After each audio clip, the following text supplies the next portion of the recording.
Здравейте, аз казвам Мартин Байрев, шеф-готвач съм на La Vista, Paradiso Dreams. Днес ще приготвим октопод изцяло в средиземноморски стил. Тук сме приготвили неща, без които не може в Средиземноморието като цяло. Ще го презентираме с една чушкова тепенада. И така, нека готвим. Разцепваме си октопода, за да може долната част, понеже е по-дебела, да може по-равномерно да се приготви. Пускаме си тиганче с зехтин, докато нагрява. Съответно може да си подготвим и чери доматите. Проверяваме дали е нагрят тигана, да може веднага да запечата октопода и да го остави по-сочен вътре в него. Соляваме задължително. Тигана вече ни е нагрял.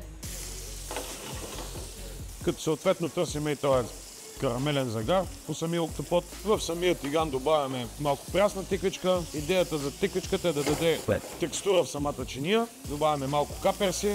Те се добавят на силно загрят тиган отново, за да може оцета и киселеността от каперсите да изчезне, да остане само вкуса от тях.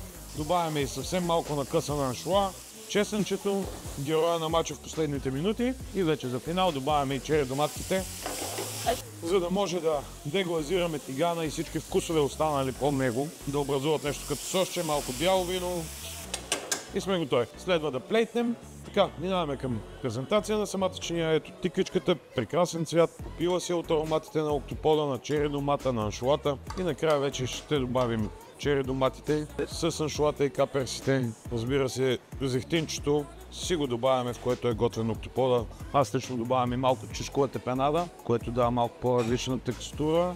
Чинията трябва да добавяме микрокиселец и поставяме микрогърка, разбира се. Накрая завършваме с малко пръст от маслини, дехидратирани маслини, повече цвят, повече височина в чинията. Заповядайте, това е нашето предложение.